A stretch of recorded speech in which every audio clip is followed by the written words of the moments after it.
I know Eddie Hearn and Matchroom and all that were trying to protect Joshua by not letting him fight me and trying to put a hurdle in the way with Dylan White. And if you don't fight Dylan White, you and Joshua won't fight.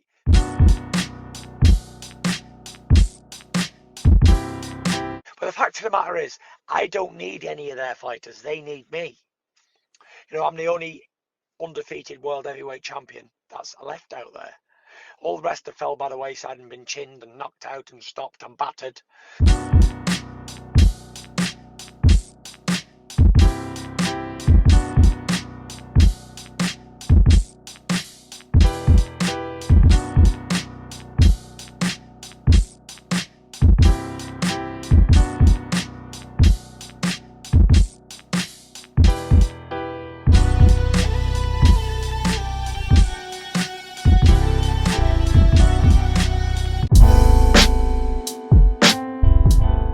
We all have our favorite fighters that we like to watch. Terrence Crawford, Canelo, Teofimo Lopez, whatever.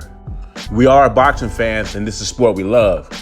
But when you cross that line, you start getting delusional and emotionally invested in fighters, thinking their fighter is perfect, it doesn't do any wrong, and they get all moist in a situation when content creators and boxing fans be critical of their fighter. We all have right to our opinions. So if I want to rank Joshua ahead of Fury, that's my opinion. So Pokemon, the only one who's embarrassing herself is you because you're a emotionally invested fanboy. First of all, I don't dislike Fury. And if you listen to my videos, I said Tyson Fury is a very skilled and elite fighter.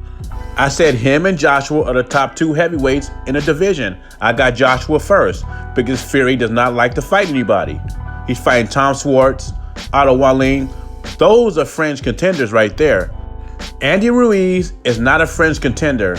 He's top 5 in the 4 major organizations: IBF, WBA, WBC, WBO. Second, the reason why I got Anthony Joshua number 1 is his resume.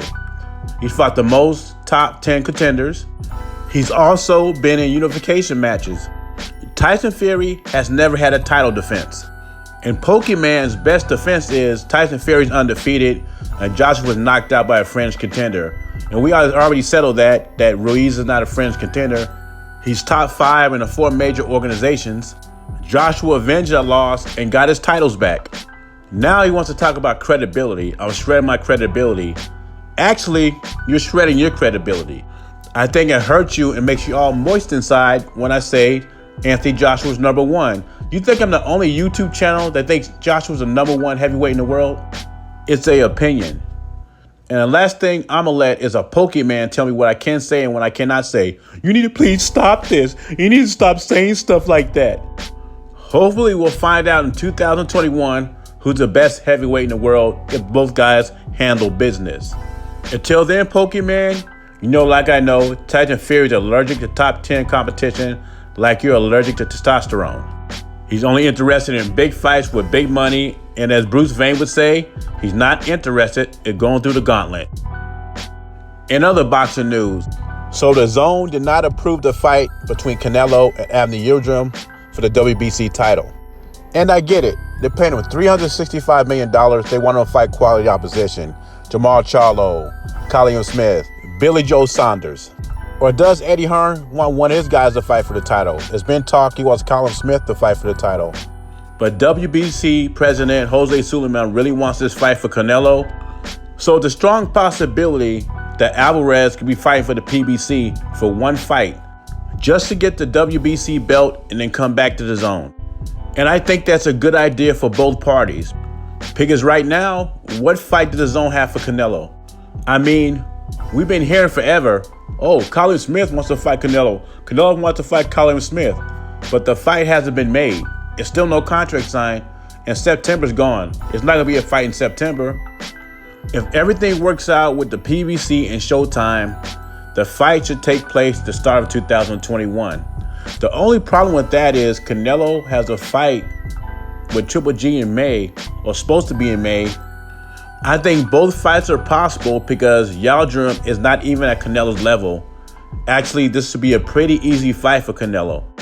And they are talking about putting this on pay-per-view. Now, how many of you out there gonna buy this fight on pay-per-view? I'm just asking. I'm in favor of Canelo having this fight somewhere else. Boxing fans and boxing companies like DAZN, they don't like this fight. They don't like soft fights. And nobody likes soft fights. And they think it's bad time to have a soft fight like Yodrum. It's a crazy situation because DAZN hands are kind of tied. They want their money's worth, the $365 million worth of Canelo fights, quality fights. But the thing is, none of these fighters want to fight him unless they're getting paid. So probably the best solution is put the contract on recess and let Canelo fight for that WBC title or Showtime pay-per-view or Showtime or whatever they're going to broadcast it at. Then after that, DAZN has plenty of options. They can have the Canelo Triple G fight in May. And after he's done with that, you got a couple of unification matches. Anyways, those are my thoughts. Leave your thoughts and comments below. Jay Beasy, subscribe to the channel. I'm gone.